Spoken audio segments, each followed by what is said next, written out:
ইউপিপিএলত চিৰাঙত দুজন এমপি আছে, দুজনে নিজকে ৰাজা বুলি ভাবে।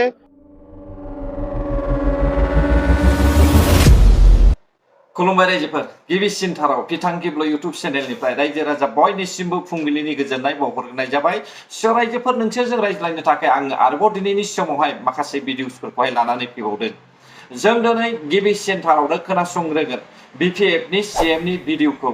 नैथियाव जोङो खोनासंगोन डक्टर सांग्रां ब्रह्म आरो इउपिपिएलनि एमपि जयन्त कुमार बसुमतारी सारनि बे मोननै बुंनायनि भिडिअखौ जोङो खोनासंग्रोगोन। आरोबाव बिनि उनावहाय जोङो खोनासंगोन एनडिएफबिनि लिडार धीरेन बर' सार बिथांनि सायावबो जोङो माखासे बाथ्राखौ सावरायगोन। जोबनायाव जोङो रायजो राजा नोंथांमोन सावरायबावगोन धीरेन बर' सारखौ लानानैनो नैबे आदा अफ्रि दैमारि बिथाङा मा बुंदों बिनि सायावबो जोङो सावरायलायगोन रायजोफोर। बे समाव गिबियावनो खोनासंग्रो बिपिएफनि सिएम मिस्टार महिलारि साहाबा मा बुंदों। थांनानै बबे जाम्बा बबे बे दिल्लीयाव थांना मा खालामहैनो नागिरदोंलाय लाबो लामा दोंसे लाबोथों बियो मा बिटिसिआव मा मावगोन जुदि हाजो बानायनांगौआ बिटिसिआव बिटिसिआव जुदि दालां बानायनांगौआ बिटिसिआव जुदि लामा बानायनांगौआ बिटिसिआव माबा मोनसे हस्पिटाल बानायनांगौआ बिटिसिआनो बानायगोन। बे राज्यसभा एमपि बेसेबां खामानि दं नै गिबियाव बुंनाय जे भिडिअ बेखौ खोनासङोब्ला जोङो जकार होननानै साननांगोन। बेबायदि आबुल थाबुल बाथ्रा बुंनानैहाय रायजो राजाफोरखौहाय गोदाव सोराव खोथा बाथ्रा बुंनानैहाय फिदिंबाय थानायनिफ्राय गोजानाव थानाया मोजां जोंनि बर' हारिनि लिडार मिस्टार महिलारि साहाबा। नंगौ बाथ्राफोरखौहाय बुंनानै हो। दानिया नैथियाव खोनासंबावदो ससे बिथाङानो मा बुंबावदों। ইহঁতক কিমান সাংসদ খালি প্ৰমোদ বড়ো নাকি ৰংগৰা আছে এমপি আছে জয়ন্ত বসুমতাৰী আৰু এতিয়া আৰু প্ৰমোদ বড়ো গ'ল আৰু আছে মেলা এমপি আৰু যাই থাকিব। মুঠতে কাম কৰিলে হ'ল এমপি হিচাপে কাম কৰিলে হ'ল এইটো আমি কামনা কৰিছোঁ। কিন্তু এইফালে নেশ্যনেল ইণ্টাৰনেশ্যনেল ঘূৰি থাকিলে নহ'ব। बेफोरबायदि बुङोब्ला आङो मोजां मोनो। बिपिएफ पार्टीनि सिएमनि खुगानि रावखौहाय आङो बेफोरबायदि जुदि सिरियासलि माखासे बाथ्राफोरखौहाय गनायनानैहाय बुङोब्ला आङो मोजां मोनो। नाथाय जानला मोनला गोदाव सोराव आबुल थाबुल बखिलाबायनाय नैबेबायदि बाथ्राखौहाय आं माब्लाबो खोनासंनोबो मोजां मोना आरो बेबायदि मानसिनि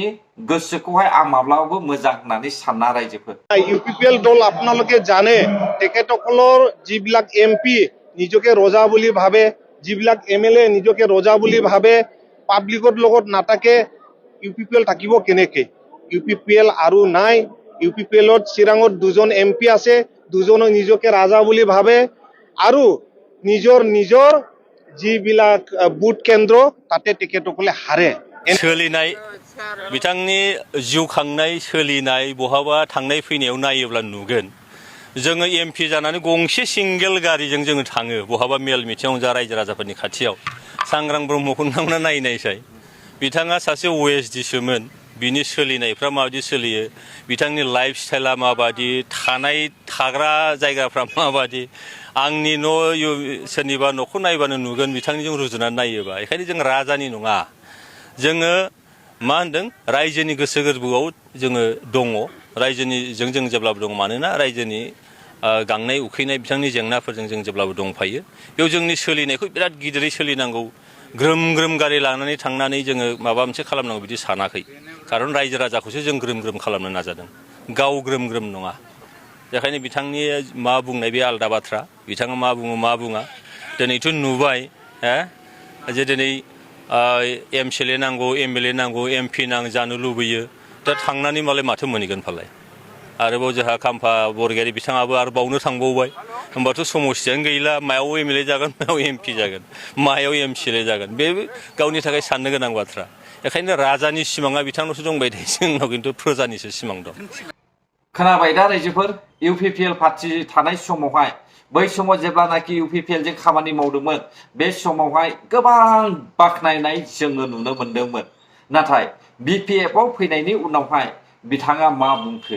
नोंथांमोनाथ' खोनाखाबायना जयन्त कुमार बसुमतारी सारजों लोगोसे माखासे भिडिअ बुंनाय। थेवबो आरोबाव ससे खोनासंबावदो मा बुंदों। এতিয়া কথাটো হ'ল কি আমি যিটো দেখিছিলোঁ UPPL-ত UPPL ডিচিশ্যন লোৱাত মই আগতো কৈছোঁ হেজিটেশ্যন আছিলে ডিচিশ্যনত গভৰ্নেন্সৰ যিটো এডমিনিষ্ট্ৰেশ্যনৰ ডিচিশ্যন এইবোৰ চবতে UPPL দল হিচাপে হেজিটেট কৰে সাইন কৰাত হেজিটেশ্যন কৰে আৰু ইনএফিচিয়েঞ্চি আমি ক'ব লাগিব গভৰ্নমেণ্ট চলোৱাত ইয়াৰ কাৰণে UPPL দলৰ লগত আমি থকা সময়ত আমি গম পালোঁ UPPL-ত যদি থাকে আমি বড়োলেণ্ড অঞ্চলৰ ৰাইজৰ কাৰণে কাম কৰিব নোৱাৰে বাহ বাহ বাহ ডক্टर सांग्रां ब्रह्म जायगायावनो जायो जायगायावनो खियो जाय थोरसियाव जायो बेयावनो खिना गालांग्रा सासे डक्टर बियो मोनथिबायना रायजोफोर अब्ला रायजो राजाफोरखौहाय बेसेबां फिदिङो बिसोरबायदि गियानि मानसिफ्रा नायदो नोंथांमोना साननो हायाखैना दासिमबो डक्टर सांग्रां ब्रह्मआ ओरैबायदि मानसि जेरावनो बिथाङा गाज्रि नुयो बेयावनो बासनो बेबायदि जानायनि थाखायनो थांनाय 5 बोसोरसिमहालागै डक्टर सांग्रां ब्रह्मखौहाय UPPL पार्टिया लिडार फसङाखै मानोना UPPL नि जे हाइ कमान्ड CM प्रमद बर' सारा डक्टर सांग्रां ब्रह्मनि गोसोआ माबायदि बेखौहाय बिथाङा मोजाङैनो मिथिखायोमोन बेनिखायनो बेखौहाय माब्लाबाबो EMबो खालामाखै MLA बो खालामाखै MCLA बो खालामबोआखै जोङो नुबोनो मोनदों रायजोफोर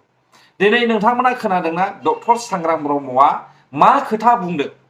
थांनाय UPPL नि समावहाय मा बुंनायमोन आरो दिनैहाय BPF आव हाबनानैहाय मा बुंखो अब्ला बेफोर मानसिया मा रायजो राजाफोर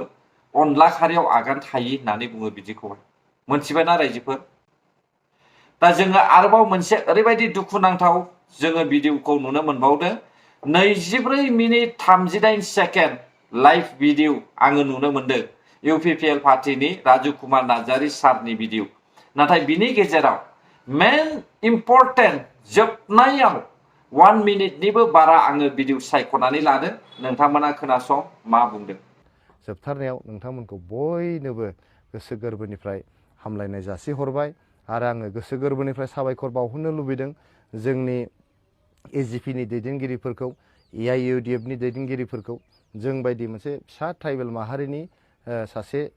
माने सुबुंखौ बिथांमोना नमिनेशननि पेपाराव सिगनेचार होनानै नमिनेशन पेपारखौ साबमिट खालामनायनि जे मोनसे प्रसेस बिथांमोना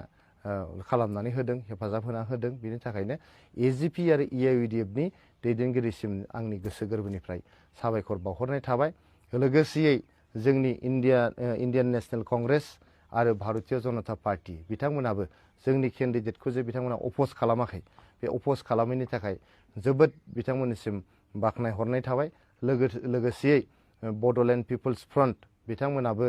हयथ' भट जायोब्ला अपोज खालामनाय नङामोन बे मस्ला मस्लिनि बाथ्राया आलादा बे मा मिन खालामदों जोंहा हाग्रामा महिलारी सारा मस्ला मस्लिनि गेजेरजों किन्तु आं सानो बिथांमोनाबो बर' फिसा हिसाबै अपोज खालामनाय नङामोन आरो अपोज खालामोबाथ' बियो जोबोद दुखु गोनां बाथ्रा जागौमोन बर' MLA जानानै बा बर' फिसा जानानै बर' सासे फिसाखौनो अपोज खालामोबा बियो जोबोद दुखु गोनां जागौमोन आरो बिथांमोना नमिनेशन पेपाराव साइन होबावनायमोनब्ला आरो साबसिन जाबावगौमोन जों लुबैदोंमोन जों खावलायदोंमोन जे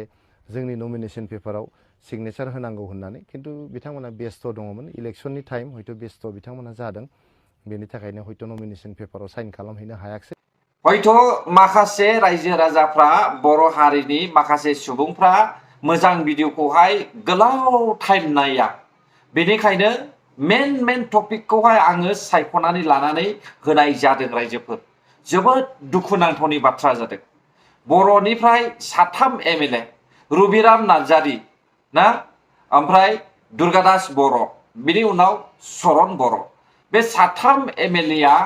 नैबे MP जानो थांनाय UPPL पार्टीनि CM प्रमद बर' सारखौहाय साइन होआखै मानो साइन होआखै जाजानो बादों रायजो राजा नोंथांमोन नंगौ BPF नि CM आ हेंथा होआखै नाथाय बै 3 MLA आ बे UPPL नि CM आ जे रायजो सभायाव MP जानो थांदों नैबेखौहाय साइन होआखै बर'नि गेजेराव बर'नि सुथुर आंलाय माखौथो बुंनाय दिनै बर' हारिनि सुथुर जानायनि थाखायनो ना बिसोरो साइन होआखै नाथाय राजु कुमार नार्जारिया इनडाइरेक्टलि बुंदों बेयावहाय इलेक्शननि थाखाय बिसोरो सम मोनाखै नाथाय नङा बिसोरो साइन होखायाखै मानोना बिसोरो साननानै दंखायो जे इउपिपिएल पार्टीनि एकर्ड खालामनाय एनडिएफबि एकर्डआ बिटिआर एकर्डआ जुदि साक्सेसफुल जायोब्ला मोन 60टा समिति जागोन बेयाव गोदान इलेक्शन दानाय जागोन आरो बेयावहाय बिटिसिआ बायगोन बेखौहाय बिसोरो मोजाङै मिथिखायो बिनि थाखायनो बिसोरो बेखौहाय साइन होआखै नाथाय जाय बाथ्राया सैथो जाय मानसिया थार लामाजों खारदों बेयो माब्लाबाबो अलखदाव गोग्लैया दिनै आनकन्टेस्टलि दिनैहाय इउपिपिएलनि सीएम आरो लोगोसे साथाम एमपिआ देरहाबाय होननानैहाय जोङो खोनानो मोनबाय जोबोद मोजांनि बाथ्रा ना साइन होनांगौमोन बिसोरो बर' हिसाबै आंनि साननाय मथेब्ला नाथाय बिसोरो साइन होआखै होननानै जोङो मिथिदों दानिया जों सावरायनोसै भिडिअखौनो ससे खोनासंग्रोबावदो नोंथांमोना धीरेन बर'नि सायावहाय आदा अफ्रि दैमारिया मा बुंदों धीरेन बर'आ नाम्बार 1 सुबिदाबादि मोख्रा होनगोन आं बेखौ दा बे एफआइआर होयो ना मा होयो हो नांजाया गाबोन समफोर लोगो मोनगोन एफआइआर होबाबो जोंनिया कर्टआ दाबो जोबाखै आं बुंगोन जों कर्टखौ थैजासिम कर्ट गानांगोन आरो बे धीरेनाबो गानांगोन बे सुबिदाबादिसो नाम्बार 1 माब्रै सुबिदाबादि फार्स्टआव थाबाय बे एकर्ड खालामबाय एकर्ड खालामनानै बे मोनसे राजखान्थिजों मोजां सिथाबनानै बियो 3-4 बोसोरसो मोजां थाबाय बिनि उनावहाय गुबुन पार्टिजों सुबिदा लानानै थाखा फैसा लुबैया थाखा फैसा लुबैनानै बियो दिनै इउपिपिएलआव प्लट इउपिपिएलआव थांलायबाय इउपिपिएलनिफ्राय दिनैहाय बिपिएफआव थाखा फैसा सरकाराव फैलायबाय नालाय बिपिएफआ दा बेखौ लुबैनानै बियो बिपिएफआव थोब नाम्बार 1 सुबिदा बायदि धीरेन बर'आ बिनि अनगायै जेबो गैया नंगौ बर' जाथिनि थाखाय बे सिलाय लानानै भुटान बायदियाव खस्थ' खालामदों बिनिबो गार्ड थादों आं बिनि नाम्बार 1 गार्डआव थादोंमोन आं एनसि केम्पआव अब्लानि समाव बियो मा खालामो जेबो गैया आं दाबो राजखान्थिनि सोमोन्दै मोनसे मोजां बाथ्रा बुंगोन नामा बे थैनोबो बुंनाया जोंनि एनडिएफबिनि सेंग्राफोर गथ'फोरा जायनि जाहोनाव दिनै गोदाव सोराव जानांनाया नै बेफोरबायदि धीरेन बर'मोन बायदि लिडार थानायखायनो एनडिएफबिया थेर बेथेर धंस गबिन्द नाम्बार 1 नाम्बार 2 धीरेन बर' बिसोरनो सुबिदा बायदिया थाखा फैसा लुबैया थाखा फैसा लुबैनानै दिनै बिसोरो दिनैहाय पार्टि सोलायनानै बेयाव थांलाय बैयाव थांलाय बेफोरबायदि खालामग्राया धीरेन बर' थेंक इउ आदा अफ्रि दैमारि धीरेन बर'नि सायावहाय बेबायदि अजद लाबोनायनि थाखाय आंथ' गोजोननाय मोनदों मानोना धीरेन बर'आ मैया दाखालिनि थाखाय बिपिएफआव हाबाखै धीरेन बर'आ बिटिआर एकर्ड जागायजेननायनिफ्राय बिटिआर एकर्डआ जेब्लानाखि सिगनेचार होदों बिनि उननिफ्रायनो धीरेन बर'आ बे एनडिएफबिफोरनि एकर्डखौहाय गुलाय गुजाय खालामदों एनडिएफबिफोरनिफ्राय गावस्रादों धीरेन बर'आ बिपिएफजोंबो थादों धीरेन बर'आ नाथाय रायजो राजा नोंथांमोन धीरेन बर'नि थाखायनो एनडिएफबिनि माखासे केडार्सफ्रा रिहेबिलिटेसनखौहाय मोनाखै बेखौहाय जों बयबो मिथिगौ धीरेन बर'आ जाहैबाय मासे नाथुर मिथिबायना रायजोफोर नाथुरा जेरै दैयाव खर'जों थुना होब्ला उनजों फावसायो उनजों थुना होयोब्ला खर'जों फावसायो दावखोयो थिग बेबायदिनो एनडिएफबिनि सासे दैदेनगिरि लिडार्सफोरनि गेजेराव जों बुंनो हायो जे धीरेन बर'आ सासे नाथुर जेरै आदा अफ्रिया बुंदों सुबिदाबादि थार बाथ्राखौनो बुंदों जेरावनो गाज्रि नुयो बेयावनो बारस'नो जेरावनो फैसा मोनो बेयावनो बारस'नो धीरेन बर'नि साननाय बियो मिथिबाय दा रायजोफोर धीरेन बर'आ मैया दाखालिनि थाखाय बिपिएफ पार्टियाव हाबाखै बिथाङा सिगांनिफ्रायनो बिपिएफ पार्टियाव हाबनानै दंखायो बिपिएफ पार्टिनिफ्राय बिथाङा एरखेनानै साइड दाननानै थादों बेनि उनावहाय बिथाङा इउपिपिएल पार्टिनि इलेक्शन बे काउन्सिल इलेक्शन बिटिसिनि काउन्सिल इलेक्शन जाहांनि सिगां बिथाङा इउपिपिएल पार्टियाव ज्राव हाबदों मिथिबायना रायजोफोर आंबो नंखाय बुङा गोदाव सोराव माब्लाबाबो बुङा रायजोफोर जायखौ नुदों बेखौसो आं बुङो बेबायदि बाथ्रा बुंना होनो थाखाय आं माब्लाबाबो इयुन जानानै थाया सोरबा धीरेन बर'आनो जा सोरबा दैदेनगिरि लिडार गिदिरानो जा नंगौ बाथ्राखौहाय नंगौ फोरमायनानै होनो गोनां दिनैनि समावहाय दा धीरेन बर'मोन बायदिनि थाखायनो माखासे एनडिएफबि केडारफ्रा गोदाव सोराव जादों बेस्राफोर नाथाय जोंनि बर' रायजो राजाफ्रा बेखौ मिथियाखै नाथाय जों मिथिगौ रायजोफोर सोरबायदि एनडेबिया गावस्रा गावस्रि खालामनानैहाय गावनि